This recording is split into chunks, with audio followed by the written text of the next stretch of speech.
Hello, we're Singular Scheme and we're making a game called Mettle, an artillery-based strategy game.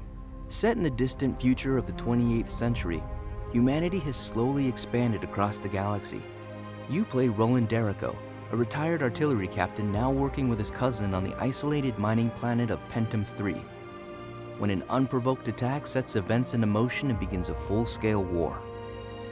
The game plays as a real-time strategy game, where you create and control a small number of customizable trains. These trains are armored and armed with artillery cannons. You can add compartments to your trains and add devices to those compartments. Each type of device bestows different abilities, active or passive, allowing you to create trains that play different roles on the battlefield. Most of the combat takes place via long-range artillery strikes, and you'll need to account for wind factor, distance, and projectile speed as you take shots at the enemy. Be wary of taking pot shots too recklessly, as most offensive devices cause noise, which can be picked up through the fog of war and can result in a quick turning of the tables. You'll also be able to build other devices that don't have purely offensive capabilities but can help you in a variety of ways. Despite Pentum 3's harsh conditions, it's rich in minerals, and the reason there are various factions on the planet. To fund your battles, you'll need to construct mining platforms on mineral nodes and transfer resources from the platforms to your HQ for usage.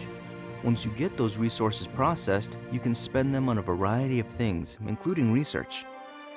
Each map has a pre-placed track layout, mineral nodes, and spots where you can build facilities. You'll be able to construct and use artillery stations, radar towers, shield generators, and repair depots in your struggle to keep the resources flowing, for flow they must.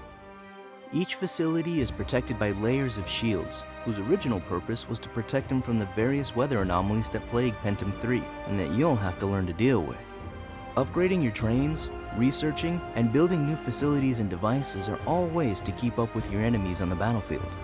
With a strong economy and consistent research, you can unleash devices like the Cyclops satellite or the cryostasis cannon on your opponents. There are 4 factions. In an R22 mission single-player campaign, you'll get to play as each faction as you follow Roland to the start and conclusion of the Pentum War.